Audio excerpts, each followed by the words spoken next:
Hi, I'm Sahar, And I'm Shreya. Welcome to our show, Only Spoilers. where I tell Shreya about a book that I've read or a movie that I've watched. In today's episode, I'm going to talk about the book The 7-Year Slip by Ashley Poston. Are you going to read it, Shreya? Definitely not. Then let me tell you all about it. Okay. Before I start telling you the story, do you want to know how I ended up reading this book? Yeah, sure. Do you know that you know that I'm in a book club at work? You need to clear your voice. I don't know what's going on. It's something. I've talked on the phone so much today. It's not like I didn't use my voice. Is that warm water? Mm-hmm. Okay. Sorry. So yeah, I'm in a book club at work, right? So the first time we met, we decided that for February we should read a romance novel, and I suggested that we should read this book because it was like nominated for Goodreads Choice Awards last year. So everybody read the blurb and everything, but a few people were like, "Oh, we have an issue with the name Clementine. We don't want to read some about somebody named Clementine." And I was like, "What?" So we didn't end up, as a consensus, we didn't end up reading that book. The book club is reading Fourth Wing for February, but then me and my other coworker were like, "Fuck it, we'll read it," because we've already read Fourth Wing. So I was like, "I'm going to read this book. It sounds interesting." Yeah, I like the name Clementine. Exactly. I think it's a cute little name. Yeah. It also reminds me of like a cat's name. Oh. Like, here, Clementine. You know? It doesn't sound like a human name, but it's a cute name. Mm-hmm. Clementine is an orange, right? Yeah. It's a fruit. Yeah. Those baby oranges. Right. Correct. Does that matter in the book that she's named after an orange? No, it doesn't. Okay. It doesn't. I just found it funny that so many people were like, "Oh, Clementine, all right, we're not going to read this book." Yeah. It's like, whatever. It's like in TikTok, they're like, names that would sound cute if they didn't have their meaning. I can't even think of a example anymore. That's fine. Like gonorrhea. What? Yeah, you ever heard it? Damn. Apparently that sounds like a cool name. Okay, interesting. Anyways, yeah. Out of all the examples, that's what that was a good one. Anesthesia is also a good one. I agree with that. It sounds similar to Anastasia. Yeah. So, okay. Yeah. Anyways, going back to the 7-year slip. So Clementine lives on the Upper East Side in New York. She lives in her aunt's apartment. So when Clementine was younger, and she would visit her aunt in this apartment all the time, and her aunt would say that, "Clementine, this apartment is magical and everything," and she would believe it, in the sense that, anytime the sun used to shine through the windows, it would paint the whole kitchen yellow, and the bookshelves that she had, it always seemed to have like enough space for all the books, even though the books were overflowing, and the moon always looked closer through the windows. And anytime Clementine was spending time in that apartment, she believed that anything was possible. Like the books she was reading, they would come true. And then so now that Clementine is older, and then Clementine's aunt always told her to follow a few rules, like always keep your passport renewed. You should always pair a red wine with meats, and then white wine with everything else, and all of these, life lessons that always chase the moon and live your life happily and all of that. Now that Clementine's aunt has passed away, she has inherited this apartment on the Upper East Side from her, and she lives there. So Clementine is she works as a publicist for a publishing company. It's a really big publishing house. And she's having lunch with her two best friends, Drew and Fiona. They're married, and Fiona is pregnant. So Drew wanted to go to this really nice Michelin restaurant in Soho. And she's like, "Oh, I'm trying to." So Drew and Fiona also work for the same publishing house, Strauss and Adder. Fiona is somewhere in design, and then Drew is an editor for the publishing house. So she's trying to get the chef of this restaurant to sign a book deal with their company because he wrote an article a few years ago, and it was really nice. This guy has a really nice voice of like connecting food with memories and friendships and everything. And he's a really nice cook. Like he's pretty young to be a like 2 or 3 star Michelin star chef. So they're having lunch at this restaurant, and then they're all catching up. Um, Clementine is still very upset about her aunt's passing. Her aunt passed 6 months ago, and they were really close. Like they would take trips around the world every summer, and her aunt was her favorite person in the world. And now that she's gone, Clementine is having a really hard time, coping with it. And she's thrown herself into work. And she's recently broken up with her boyfriend, who was trying to help her through the grief, but like she didn't really want to open up to him. So she's telling Fiona and Drew, like, yeah, I broke up with Nate. And they're sad about it because, they want their friend to be happy. But Clementine is like, yeah, I don't have time for love and all of that. I'm just, it's not going to work out.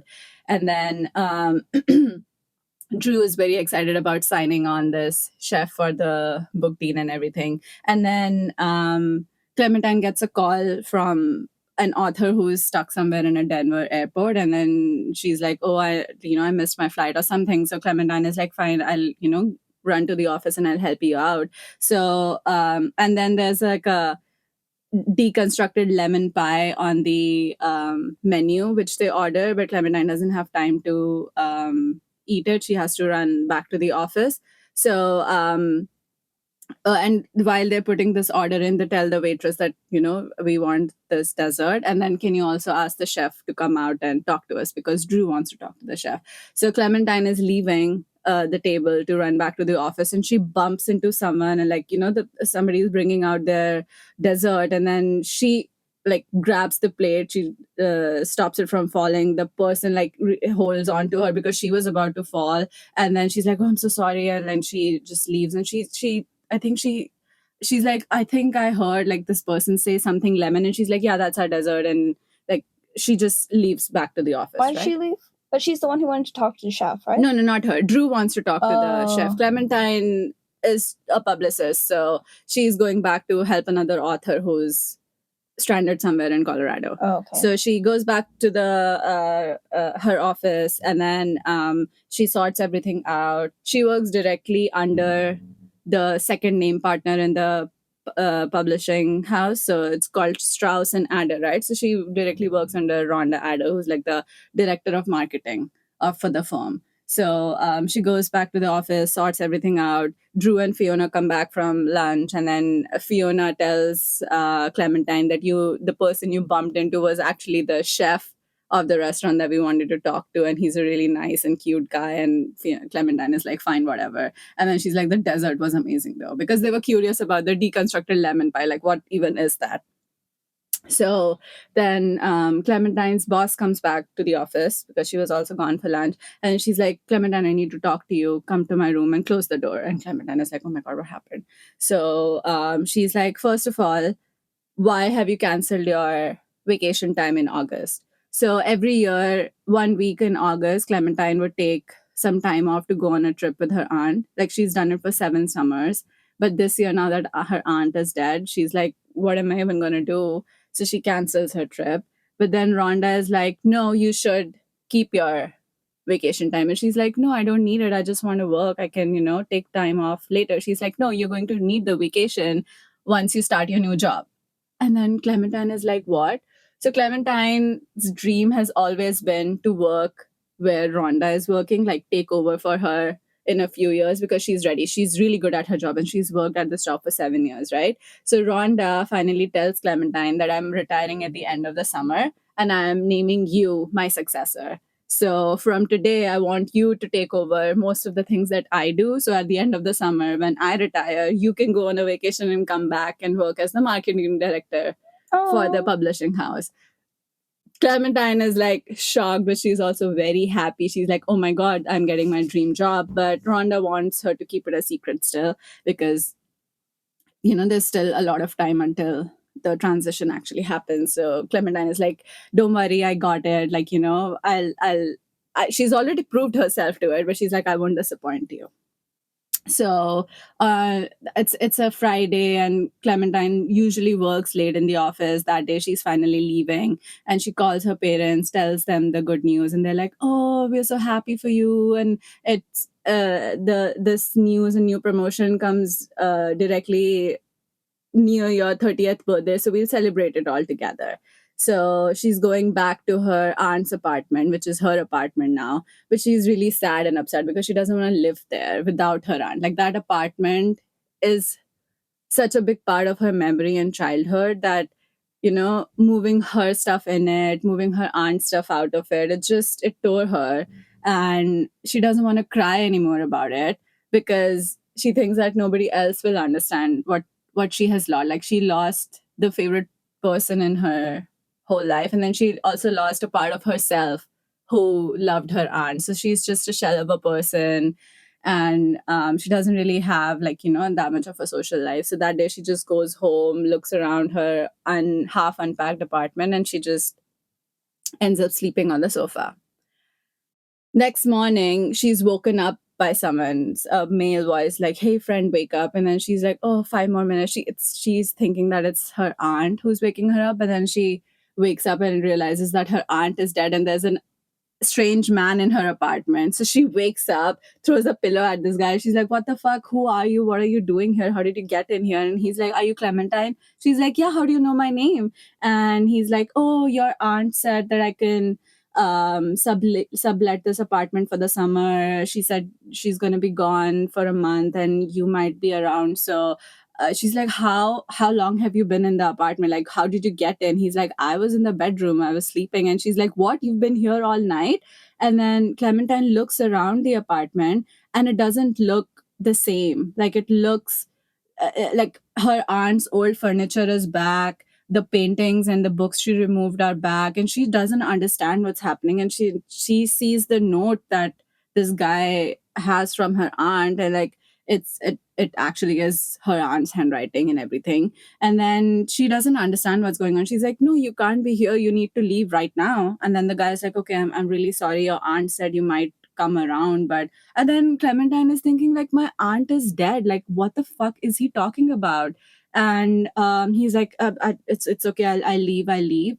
And then she looks around, she looks at the calendar, and it's the date from 7 years ago. And she's like, what? So the mystery behind the apartment is the way that, Clementine's aunt always said this apartment is magical. The apartment time slips 7 years. Okay. So it, at any point, if you are in a crossroads in your life, the world outside is the present time, but the moment you enter the apartment, you can travel back in time for 7 years. So right now, Clementine is 7 years behind her time. And she's just reeling with this fact. She's just remembering all the things her aunt said to her, because her aunt always said there are 2 rules for this apartment. Always take your shoes off and never fall in love in this apartment, because it will mess with you. So right now, Clementine is 7 years in the past. She's trying to remember what was she doing 7 years Wait, so ago. when she leaves the apartment, she's back in present day? Yeah. Okay, but just in the apartment? Just in the apartment, it slips through time 7 years. Is this her first time in the apartment? No. She's lived in the apartment for 6 months, but this is the first time she slipped through time. Oh, okay, so the apartment doesn't. So the apartment doesn't stay 7 years in the past always. It will put you in that timeline when you are going through a difficult time in your life. Oh, okay. So so she is just, trying to digest the thought that whatever her aunt said about the apartment is actually happening to her, because she always thought, like, it's not going to happen to me, or like, whatever, it had happened to her aunt. So I'm jumping ahead. So now that Clementine has realized that, she's time slipped through through 7 years. She's back in time. She doesn't want this guy in her apartment or anything. She's like, I'm gonna go for a walk. You better be gone by the time I leave. So she leaves the apartment in the hopes that, when she comes back, it will be the present time again. And then she goes out on a walk and she remembers this whole story, like her aunt's experience of the time slipping. So 20 years ago, her aunt also one summer day walked into her apartment and it looked completely different. There was a strange woman sitting on the windowsill. And her aunt was like, "What the fuck? Who are you?" And then this woman named Veera tells her aunt that, this is a magical apartment. So that 20 years ago is the first time her aunt, Clementine's aunt, moved into this apartment. So, and then Veera, who used to live there 7 years prior to that time, tells Clementine's aunt about the apartment and like what it does. So it moves you the 7 years in the past or future. So like for Clementine's aunt, she moved 7 years back in time to meet Veera, but Veera, according to that point, is 7 years ahead, meeting Clementine's aunt, right? So Clementine's aunt is all shocked and she's in disbelief. She's like, "What the hell is happening?" And then, but they end up talking to each other, like Veera and Clementine's aunt. They talk all night over cheap wine and everything. And Clementine's aunt fall in love with this woman, Veera, and everything. And the apartment kept sending Veera back to her over the years, every time they were at a crossroads or a difficult time in their lives. Like they helped each other through a lot of things because they couldn't talk about this stuff with anybody else, right? Nobody would believe. So they were really there for each other. And Clementine's aunt wanted to marry Veera, and she tried to find her in real life. And then, but when she found Veera, she was a completely different person. Like the 7 years that they didn't know each other, it's just like this woman that existed in that small time bubble in the apartment was not the real Veera anymore. So they end up breaking up, and Veera moves on with her life. Like she moves away and has 2 kids of her own and everything. And Clementine's aunt never got over that fact that, she lost the love of her life. And she always thought that it would just be a really bad experience. Like what they had will not be the real thing. So she let it all go. And that was her whole way of living. Like she never liked to repeat things or do the same thing twice because she's like, if it's good once, there's no guarantee it's going to be good again. So, period. Yeah. So she just, never really settled her roots anywhere. Yeah. She was always single. She was always traveling. She was always just, having the time of her life. But she was also a very heartbroken woman because she lost Veera. Well, maybe the real life Veera is different because like they broke up. No. It doesn't work like that. No. Like what if they had stayed together in the relationship in the apartment for 7 years? So every time you leave the apartment, there's no guarantee when you go back that time will still be there. So they'd say they didn't see each other constantly for 7 years. It was like on and off, very erratic. It would just like, it could be like today, if Clementine's aunt is in the apartment and Veera is there, if she leaves, there's no guarantee Veera is going to be there the next time she comes back. So that's how over the years they, kept meeting each other. But then when finally Clementine's aunt was like, "No, this is the woman I want to be," she finds her in real life. But from the time she met her in the apartment and the real life, Veera has grown 7 years older, right? She has lived a life 7 years without Clementine's aunt. Yeah. And those 7 years can change you. Yeah. A lot happens in 7 years. So it wasn't the same person. So it just didn't work in the real world. Right. That's why Clementine's aunt told her those 2 rules, like never fall in love in this apartment and always take your shoes off. Yeah. So Clementine is just going through all of this in her head. She's remembering all of this. She's trying to, get over the fact that a strange man was in her apartment. And then she's like, okay, maybe this is enough time. Maybe the apartment will switch back to my own time and Ivan would be, this person would be gone. So she goes back to the apartment, walks in, but finds it the same again. Like she tries to go out and back into the apartment again and again to reset it, but it doesn't do it. It's still stuck in that 7-year past. Mm-hmm. So she's like, fine, fuck it, whatever. Mm-hmm. I give up. I just want to get on with my day. It's a Saturday. So she just wants to relax. And then the last time she walks in, this guy walks back in and she's like, "What are you doing here? I told you to leave." He's like, "I promise you I am leaving. I just forgot my toothbrush." And he's like, "I know it sounds silly, but I'm really attached to my toothbrush. It's like, I just use one particular kind and blah, blah, blah, blah, blah." And Clementine is like, "Yeah, I understand that. I mean, I also am very particular about my toothbrush." And like, this is like a small icebreaker moment for them. And then Clementine realizes that this man is from a time where her aunt is still alive. Yeah. And right now, in this time period, Clementine is on a trip to Norway with her aunt because 7 years ago, she broke up with a boyfriend and she was really distraught. And her aunt was like, she packed her bags and she's like, "Okay, we're going to go on a trip." So she's just like, "Okay, I mean, maybe I'll stay in this time a little longer. I feel attached to my aunt here." So she asks this guy, like, "Oh, fine, you can stay."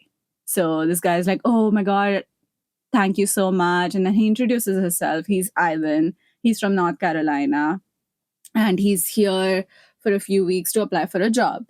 So, and then Clementine introduces herself and everything. And she's like, "I know my aunt promised you this apartment, but I have to let you know that I'm also going to be staying here because," and she now owns this apartment, but he can't know that, right? So she makes up a reason that, "Oh yeah, my apartment in Brooklyn has some, renovation going on, so I'm also going to be staying here." So he's like, "It's fine. Like, I mean, I won't get in your way, and thank you so much for letting me stay. I'm going to cook dinner for us tonight." So she's like, "Okay, fine." So, and Clementine doesn't know how to cook, or she barely knows how to cook. So she's like, "Okay, fine, I'll let you cook because I'm just gonna get takeout or eat frozen food." So Ivan is in New York because he wants to be a chef. And then, he tells his whole story to Clementine. He went to law school just like his mom. And in the third year, he dropped out because just law school wasn't just for him. And he wants to be a chef because of his grandfather. So his grandfather raised him up in the kitchen. His grandfather wasn't a chef, but he worked in a factory, but he really wanted to be a chef, open his own restaurant and everything, but he never got a chance to do it. But he taught Ivan everything about cooking. So he just wants to, pursue that. And the reason and then Clementine asks, like, "What restaurant are you applying to? Like, what kind of job he's applying to?" He's like, "So there's this a really nice, like a Michelin star restaurant in Soho that was his grandfather's favorite restaurant. They came to New York when he was 8 years old, and he ate French fries from that restaurant, and it changed his life." And then Clementine is like, "Are you serious?" And he's like, "Yeah, the most unexpected thing can, make the most difference in your life." And that's the reason. And now his grandfather has dementia. So this is something he wants to do for him. So he decides to cook them fajitas and he follows like a friend's recipe and everything. And they talk and get to know each other. And he's applying for a job as a dishwasher at the restaurant. And Clementine is like, "What? Are you serious?" He's like, "Yeah, I mean, I am not that talented. So I have to start somewhere. I can climb the ladder. So, and there's like a lot of competition. I just need in the restaurant so I can prove myself that, I'm capable enough." And then internally, Clementine, who has traveled all over the world, she has eaten food from everywhere in the world. And she realizes that, this guy is actually good at what he does. So she trusts him that, even if like she's like, "No, I mean, you are good." He's like, "No, I'm not that good, but at least if I get the dishwasher job, I can progress and everything." So they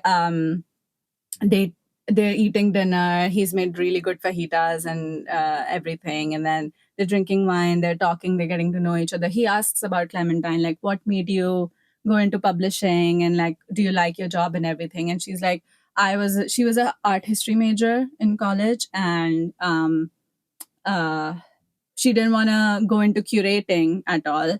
But all throughout her travels with her aunt, she really loved travel guides, because every time her aunt and Clementine would go to a city, they would buy a travel guide to go around the city. So she's always really loved it. At the publishing house, Strauss and Adder, their best things that they publish are travel guides. So that's what she wanted to work in, and that's what she made her career in. And she's very happy. And she helps other authors, travel and get TV shows and podcasts and talk shows and everything. So Ivan says, "Oh, so you make travel guides for your authors?" And she's like, "Oh, yeah, I never saw it that way." And he's like, "Yeah, you should see yourself from somebody else's perspective." Because Clementine is just like, she doesn't really have a very high opinion of herself. She just, she all in her head, she's like, "Yeah, I'm a very organized person. I'm good at this, so I'm going to work hard towards it." But Ivan like sees her from a different perspective. And then while they're getting to know each other, he's like, "I have a superpower. I can guess your favorite color." And she's like, there's no way. And he's like, "No, let me get to know you a little bit and I will guess your favorite color." And she's about to tell him. He's like, "No, no, no, don't tell me, I will guess it." So they talk some more, and then he's like, "I think your favorite color is yellow." And she's shocked. She's like, "How the hell do you know? Nobody ever guesses my favorite color." And he's like, "I told you I have a superpower." And they're having a really good time, right? Clementine didn't realize how much she missed like a normal conversation. And Ivan is handsome. Like, he's really tall. He's 26 years old, and he's like curly auburn hair, and he has like green gray eyes and everything. He's handsome, and he has a bunch of small little tattoos all over his body and everything. And she's curious about that. And then while they're eating dinner, um, Clementine's upstairs neighbor, who was an old lady, she died 3 years ago, but because this is 7 years in the past, that lady is still alive. She practices her violin every night. So she's playing this really nice old love song that you can hear through the vents. And then Ivan is like, "Oh, I love that song." And then Clementine also loves that song because it was her aunt's favorite song. So he asks Clementine, like, "Will you dance with me?" And she's like, "No, I'm a bad dancer. I'm not really good at it." And he's like, "And my aunt told me I can't fall in love here." Yeah. So he's like, "You haven't danced with me before. Come on, just give it a chance." So they dance and they have like a really good time and everything. And then um, when the music stops, Clementine takes a step back because she's like 3 glasses of wine and she finds this guy attractive, but she knows nothing can happen between them because of the don't fall in love rule. And she's like, "Oh, I'm so sorry. If I gave you any, um, you know, wrong indication that nothing is going to happen between us." Ivan is like, "Whoa, whoa, whoa. I'm really sorry if I made you think I was expecting anything, but I'm not expecting anything. It was just, I'm sorry." And then they're like, "Okay, fine. Like, let's just go to bed now." And there's like only one bed in this apartment. So Clementine is like, "Of course there is." Yeah, obviously it's a tiny apartment. So, so Clementine is like, "You take the bed, I'll take the couch." And Ivan is like, "No fucking way. Like, if anybody who should sleep on the bed, it's you. It's your aunt's apartment. I'll take the couch." She's like, "No, I can't let you do that." So Ivan is like, "Okay, then if we are at an impasse, we can both share the bed. We're both adults. It's a big enough bed. If it makes you feel safe, I'll keep a pillow between us. But, nobody's sleeping on the couch." So they decide that Ivan goes in and changes first, and then he is out cold already. He's went to bed. He's sleeping. And then Clementine goes to the restroom. She freshens up. She's is like, "Oh my God, like, why now? Like, why did it have to send me back in time now? And why couldn't the apartment show me my aunt? I would rather meet my aunt 7 years ago than this strange man because I need her now more." But that's not how it works, right? Like, you can't control it. So she brushes her teeth, changes into pajamas, and then one again tries to, like, she takes her bag and goes out of the apartment, tries to reset the time again, but it just doesn't happen. When she comes home, Ivan is still on the bed. She's like, "Fine, whatever." So she goes to bed. Next morning, she wakes up. She's thinking, "Oh, I had a really nice dream. I had this really cute guy cook for me. What a nice dream." And she wakes up and realizes, "Oh, it's not a dream. Like, he was here." So when she wakes up the next day, Ivan is gone. He's left her a note that, "I'm off to my interview and there's hot coffee for you." And then uh, Clementine is like, "My God, I mean, this man can cook and really make good coffee." I'm like, she's in trouble. And then again, she tries to reset the apartment, but it doesn't. And then she finally gives up. She's like, fine, I won't try to reset you anymore. I'll just accept my fate. So that whole day, she just spends time at home. She walks around the apartment. She tries to make sense of it. And then she finally decides to paint. So Clementine has always loved painting, since she was a child. So, and then she hasn't done anything since her aunt passed away. So she's like, let me just get back into it.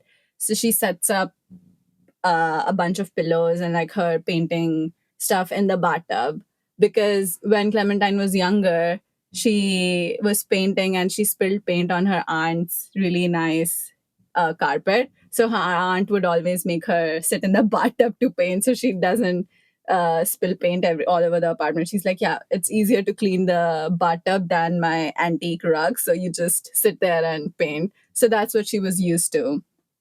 And she is painting. So the day that she met Ivan for the first time, that Friday, or like the Friday that Clementine was leaving her office, when her boss tells her, no, I'm not canceling your vacation, you still have to go. Clementine finally realizes that, even though she's lived in New York her whole life, she doesn't really know New York. So she picks up the travel guide of New York from the publishing company, and she's like, this year, finally, I'll spend getting to know New York, because her aunt would always say that, you can live in a city your whole life and it could still be a stranger because you don't really explore it like that. So she starts painting in the travel guide. And that tradition came about from a few years ago when Clementine was somewhere in Europe with her aunt. So Clementine has always loved sketching and painting everywhere, but she ran out of her sketchbook. So her aunt was like, why don't you just sketch on the travel book? Like, it will be a nice keepsake for us. Like, all the places that we go to, you can sketch about that on the page from the travel guide. And then her aunt would just seat her on a bench somewhere and go shopping on her own, because she also wanted, some time by herself and not with the child the whole time. So Clementine has always painted in the travel guides they have had over the years. So she's painting on in the New York travel guide, and she gets tired of it and she runs herself a bath, and she ends up falling asleep in the bath.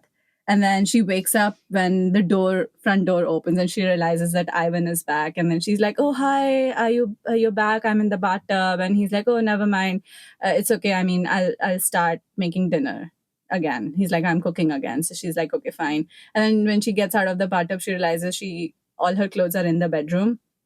She doesn't have anything in the bathroom. So her aunt's old robe, a satin silk robe with like feathers and everything, is in the bathroom. So she just puts that on. It still smells like her aunt's perfume. So she's like, little reminiscing about that. And she walks out of the bathroom in the robe. And Ivan is like, "Ma'am, I have to ask you this really important question. Did you murder your husband?" And she laughs about it. They joke about it and everything. And then Clementine asks Ivan, like, "What are you cooking tonight?" He's like, "Oh, I'm making a lemon pie." And then she's like, "And we're having frozen pizza." And Clementine is like, "Are you sure you're a chef?" And Ivan is like, "Yeah, I'm full of surprises. I am going to make a pie for you from scratch." So she goes and changes. He makes the pie. They heat up a pizza. And then she asks him about his job, like, did he get it? And he's like, "Yeah, I got the job. There were 23 other people who applied for the dishwasher role." Yeah. And then she's like, "Oh, I had no doubt you're gonna get it," and everything. And then the pizza was really bad, obviously, because it was frozen pizza. But then when they have the pie, it was the best pie that Clementine has ever had. Like, he made it from scratch and everything. And in the 24 hours that they've known each other, Ivan has already nicknamed Clementine as Lemon. So he only calls her Lemon. I know where this is going. Yeah, I know. Yeah, it's very predictable. Mhm. So this is the best. So he says, because her favorite color is yellow. lemon. Yeah, and then it's a recipe from his grandfather. Yeah. So he's like, and then when she takes the first bite and he's just like, holding his breath, it's like, is it good? Is it bad? Like, how is it? She's like, this is the best pie I've ever had. He's like, oh my God, thank God. And she's like, why? Why were you worried? Like, you followed a recipe. He's like, no, it's not really a recipe. It's like, my grandfather had a recipe, but every time he made it, it was a little different. So every time I make it, it's a little different. I was just worried if it's good or not. And then that makes Clementine remember how her aunt used to talk about Vera's fettuccine. She used to make it a little different every time. So she's just, she's very emotional. And then they're eating and talking and getting to know each other more. And then they somehow start talking about their favorite cheese and so this whole thing with how passionate Ivan is. Why am I already It is very like I Oh was my crying when I was God. reading it. This is I had so to put the book emotional. down every few pages to stop myself from bawling my eyes out. Yeah, this is so sweet. So Ivan thinks of cooking as an art. He's like, it's not the recipes and the presentation, it's the memories that you make. It's how you make somebody feel when they eat your food. And it's the joy that you feel when you eat something and it reminds you of something else, and like, it reminds you of the first time you ate something. And he has this concept of what a perfect meal is. And then Clementine is talking about how she's always nervous at a fancy restaurant, like she doesn't know which spoon to eat with, and if and all of that. And he's like, no, like a perfect meal doesn't have to be at a fancy restaurant. It could be from a food truck or your aunt's recipe or something. So what in your head, like, so he asks Clementine, like, what is your perfect meal? And she says her aunt's PB&J, because every time she made a PB&J for Clementine, she would end up putting too much peanut butter on it and not enough jelly, and it would always stick at the roof of her mouth. And like, even so, Ivan is like, so if this is your last meal, would you eat a PB&J by your aunt? She's like, yeah. And then he's like, that's what I'm talking about. That is a perfect meal. Aw, that's so sweet. And then they're bantering about what their favorite cheese is and everything. And Clementine is like, yeah, my favorite cheese is cheddar. And he's like, oh, really? I mean, obviously. And then she's like, why? Why did you say it like that? Because it's boring. And Ivan is like, no, I never said that. You said that. And then she's like, yeah, I like cheddar because it's versatile. You can eat it with everything and all of that. And Ivan is like, yeah, I agree with you. Cheddar is also my favorite cheese.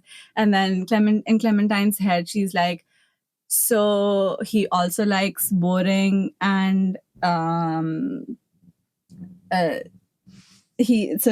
in her head she's like, so if he also likes something common and boring, does that mean he also likes me? And then while they're having this conversation, Ivan has drifted like really close to Clementine. And then they have this moment, and then Ivan is like, can I kiss you? So many emotions. No.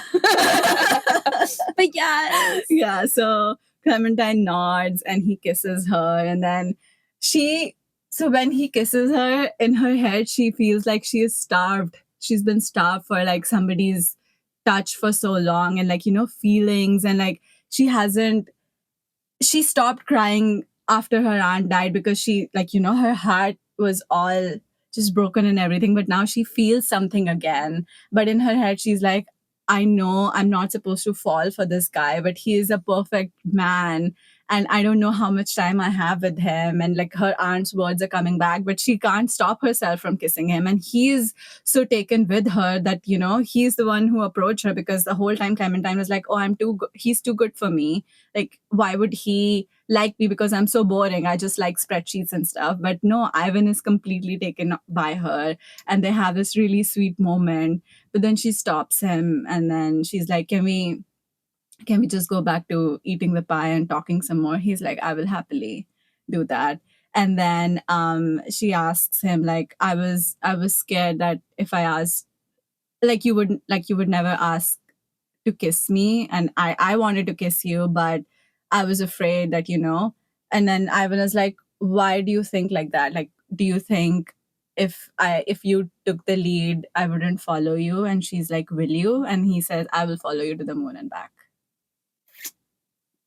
So they go back to eating the pie, talking some more, and then that night they talk some more in bed, like while they're sleeping, and like Ivan sleeps without a shirt on. So she asks about the bunch of tattoos he has. Like he has a whisk behind his ear, which he thought was just silly, and there's a tattoo of a bunch of cilantro on his chest somewhere. And then that's so funny. And she asks him about that. So he says it's because me and my grandfather have the same gene mutation that cilantro tastes like ask to us. So that's like a commemoration, or like a tribute, or what do you say?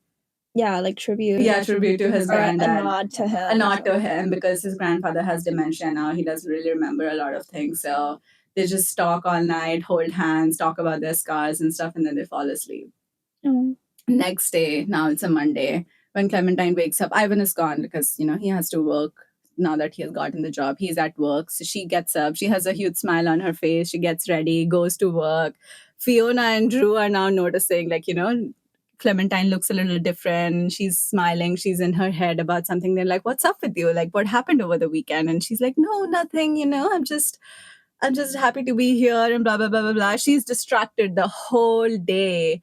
She cannot stop thinking about Ivan. She cannot stop thinking about what he is doing in the present day, because he would be 33 years old in today's time. And she's wondering, like, why has he never sought her out? All of that is going in her head. And she's like, I need to look him up. She's distracted during the meetings and all of that. And, she is very happy to go home and, like, see him again and everything. And then she finally like, Fiona keeps asking her, like, what happened? Like, why do you look like that? Tell me. So Clementine tells Fiona, like, I met someone over the weekend, and like he's a blah blah blah blah guy, and his name is Ivan. He lives in the building. Like, obviously she can't tell Fiona about the whole 7 year thing, right? Nobody's gonna believe her. So she just makes up a lie that, oh yeah, he lives in my building. We spent the whole weekend together. He was really nice and all of that. And then Fiona asks for her last name so she can look him up. And then Clementine is like, oh, I actually don't know his last name, but I'll ask him soon, next time I see him. So Clementine is all happy. She goes home, like she's going to see Ivan again. She opens the door, and it's all different. I knew it. It's the present time. She's gonna go back out and be like, I'm gonna try again. Yeah, she does. She tries it a bunch of times, and then the apartment is just back to this present day, and she's all heartbroken. She's like, oh my God, he's gonna think that she left him and all of that, right? And then she also feels bad because she can't look him up, because when she Googles Ivan and the restaurant in Soho, nothing comes up. She's thinking, like, what the fuck happened to him in the 7 years? Is he still alive or not? Like, did he die? Did he go back? Did nothing work out for him in New York? So she spends the next month looking for him everywhere. Like, she's thinking about Ivan every single day, and like she can't find him. It's just like he never existed. Like, he was a ghost, and he only existed in those 2 days that she had in the apartment. So Clementine is all sad again, and hold on, she's sad again, and like so Fiona and Drew try to set her up on a date so that she can move on from Ivan. So there's this guy in their building who's really nice, and like Clementine's type and everything. So they go on a dinner date where in the same restaurant, like where Clementine is sitting with this guy. Drew and Fiona are sitting at a different table, keeping an eye on them. And it turns out, like, during the dinner, they're really nice to each other, but they're both not in a place to date anyone, because she's hung up on Ivan. This guy is also hung up on someone else. So they mutually decide to, end this date on a note that their friends would never ask them to go on a date again. So they decide, fine, we'll fabricate a fight at the end, so Fiona doesn't push us together again. So on the subway back to their respective places. Fiona's like, oh my God, I can't believe that, you guys ended up disagreeing on this book and blah, blah, blah, blah, blah. I'm so sorry. Like, I thought he was a nice guy, but fine, I'll vet them better the next time and all of that. And Clementine is like, it's okay. And then Drew is like, Fiona, it's okay. Like, you were doing a good thing, but Clementine, when she's ready to fall in love and date, she'll let us know. So just take a step back. Fiona's like, fine. At this point, Fiona is like 8 months pregnant. So, she's all mother henning all of the people in her life and all of that. And then they get off their station on the train, and Clementine takes out the New York travel guide that she carries with her, and then she opens up the page about the subways in New York, and there are like two other girls sitting in the same car, a seat away from them, and they're like giggling about someone, and they're like, oh, he was spotted outside his restaurant, and like he's single again, and he's so handsome, and blah blah blah. They're talking about someone, and then Clementine is just in her own world. She starts sketching these two girls in her New York travel guide. Okay, so after the 4th of July weekend, Drew, Fiona, and Clementine are back at the office. They're having lunch somewhere, and they're having lunch from this food truck that makes really nice grilled cheese. And then there's like another rival food truck beside it that makes fajitas. But Clementine is still so in love with the fajitas that Ivan made that on principle she doesn't want to eat them. And then since meeting Ivan, every time she eats something or sees someone cook something, she always thinks about what their story is, like what their relationship with food is. She has a little bit of more appreciation for food now. So, and then she tunes back into the conversation that Drew and Fiona are having. And Drew is like, oh, I finally bagged that chef I was talking about, the chef that the restaurant they went to in Soho. His name is James Ashton. And Drew is like, we finally got a meeting with him, and like he sent in his proposal and he wants to meet all of us tomorrow. So Fiona is like, fine, I'll be there. And then Drew also wants Clementine to be in the meeting because her boss wants her to be the publisher for this author if they bag him. So Drew is like, did you read the article I sent you by him? And Clementine is like, honestly, no, but fine, now I'll read it. So Drew wants this chef because he wrote an article a few years ago that was really nice. That's why Drew is like, he has potential, he writes really well and everything, so I want him to work with us. Then Clementine is like, fine, I'll read it on our way home. So they go back to the office, and then Rhonda also tells Clementine back at the office that it's really important that they land this deal with the chef, because one of their top list chef that they had printed a lot of culinary cookbooks and stuff with, he just jumped ship to another publishing house. So if they don't get somebody to replace that chunk of their list, they're going to lose a lot of money in revenue. So this is a really important deal for their company and for Clementine, for her new job and everything, right? So Clementine is like, don't worry, I got this. So on her way back home, she finally opens the article that Drew has sent her. She reads it. It's really nice. She's smiling while reading, and it has a really nice, warm tone to it. And then midway through it, she realizes that she recognizes how the article is written, and it feels like it's very familiar and everything. And then when she reads this line about a cardboard pizza across a yellow table, a friend lost in a memory but alive in the taste of a half-burned brownie, love is a lemon pie.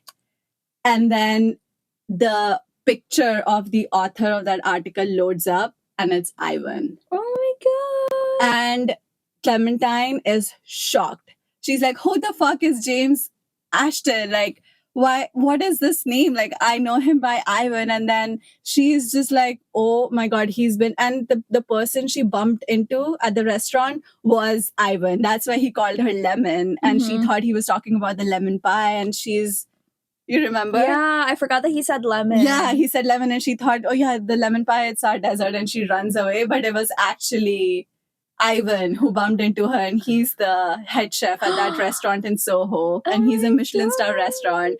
And then Clementine is just like, oh my God, he's been under my nose this whole time. So the moment she walks out of the subway station, she sees him everywhere, like, because he's a really popular hotshot chef right now. There's so many billboards about him, about his restaurant, and there's like a magazine stand where his face is on the front page of the magazine. And then Clementine realizes that this whole time she was protecting herself from getting hurt and, like, not living in this world, that she was so disconnected that she just doesn't realize what's going on around her. Like, Yeah.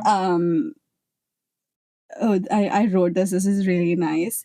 But when she finally stopped for a moment and looked around, he was everywhere. Oh. So she goes home.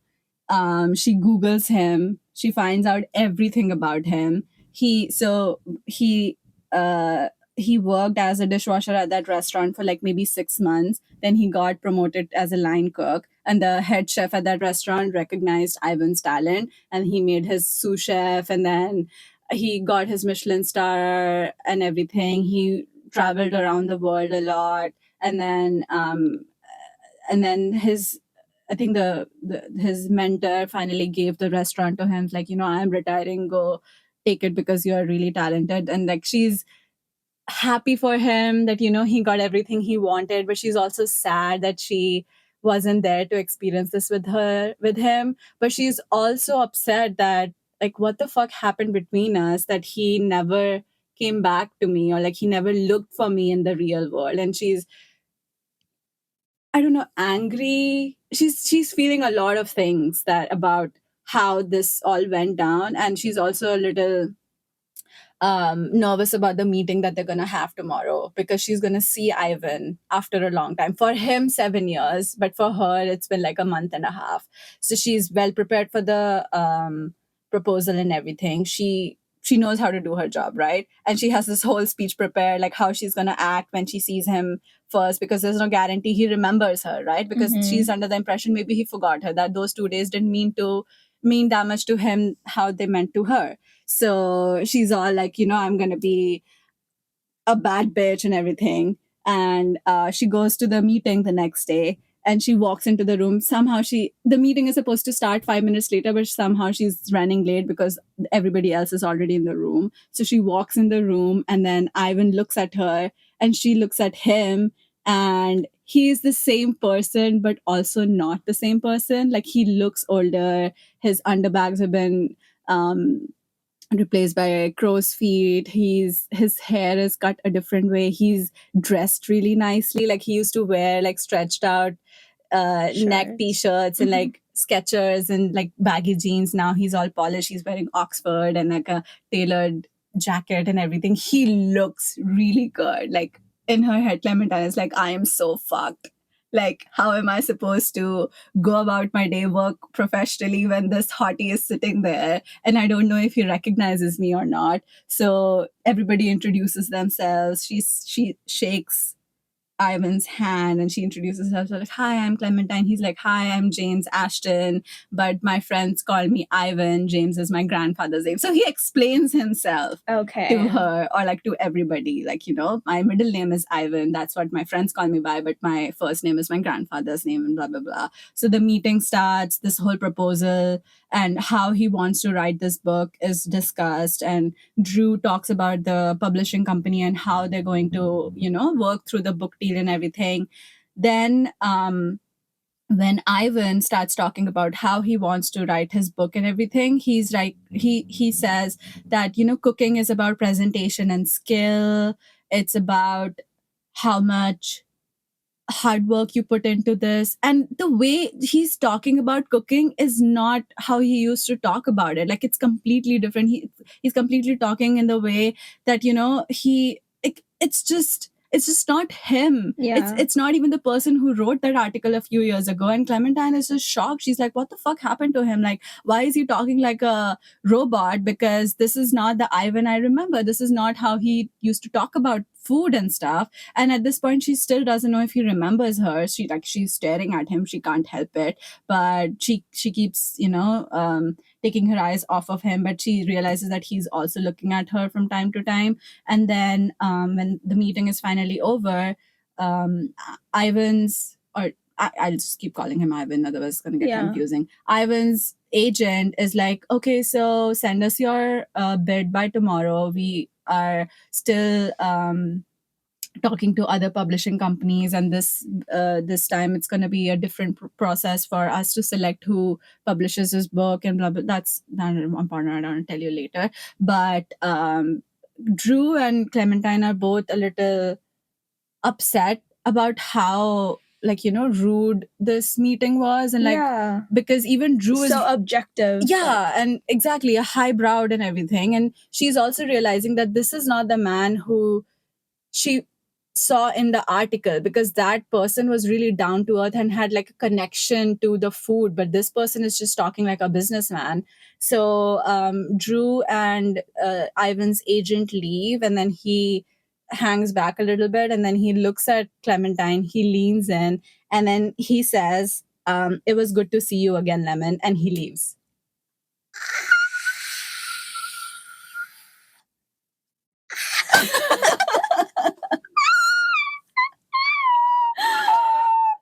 So Clementine is I would die. I would turn into a lemon. Yeah. I'm sad.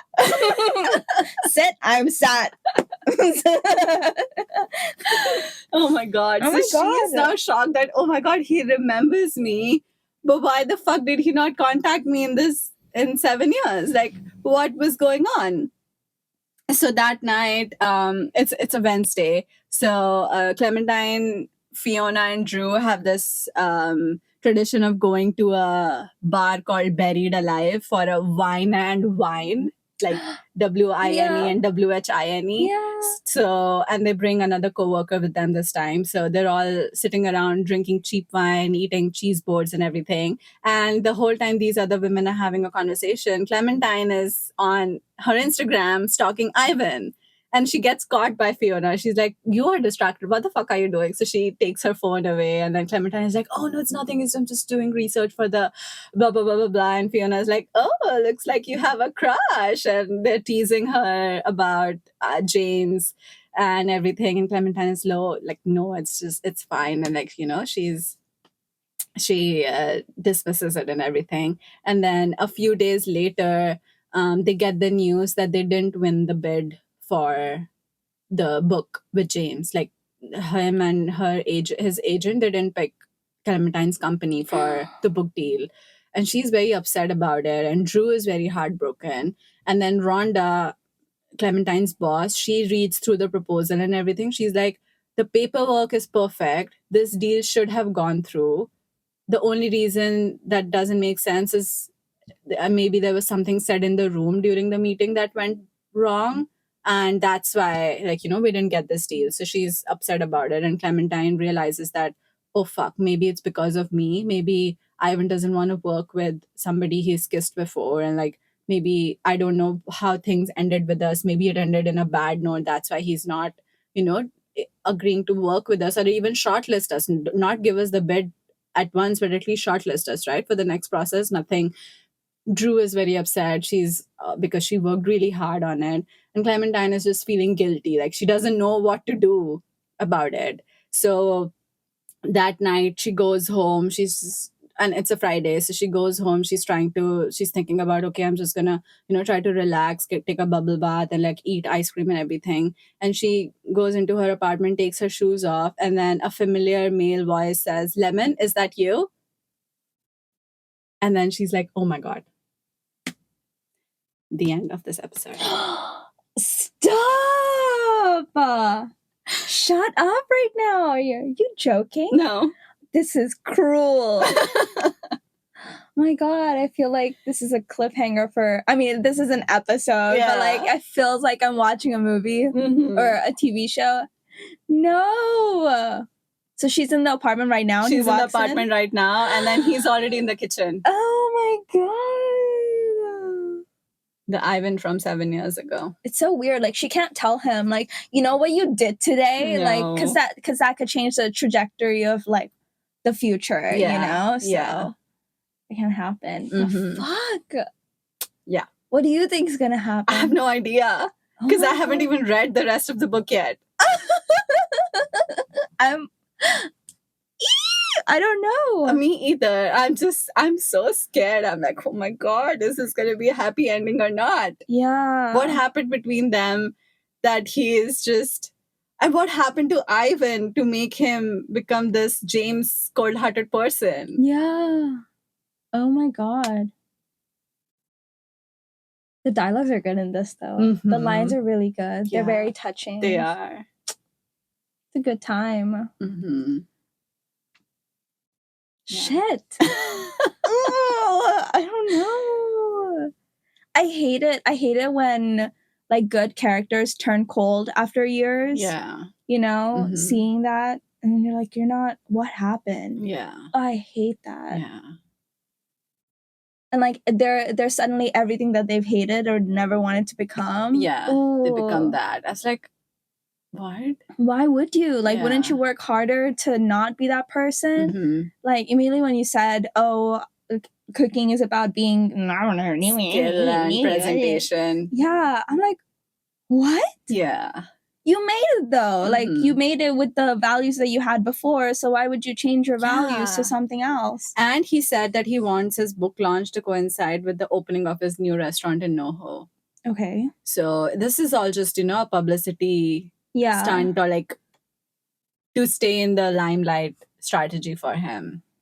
Okay. Which he is not that person. He's not about that though. He's from North Carolina. He's a down-to-earth Southern boy. Yeah.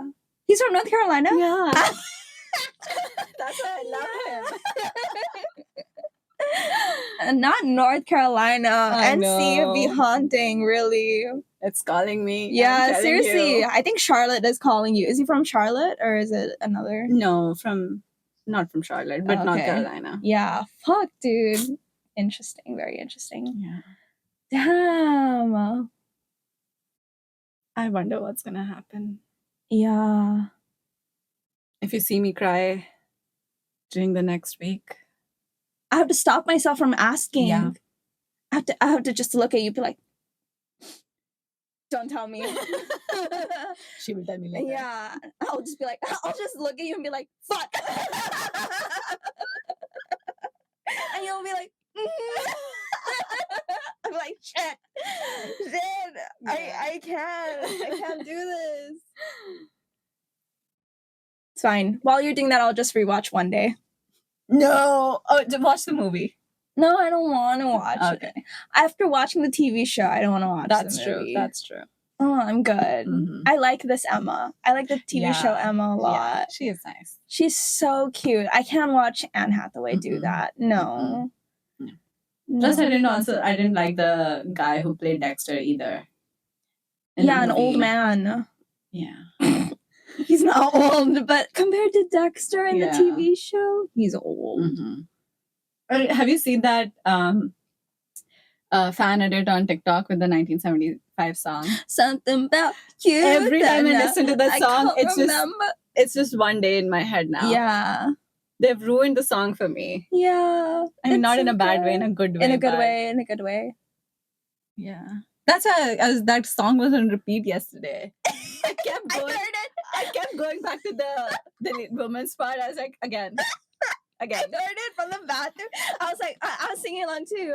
I think about you.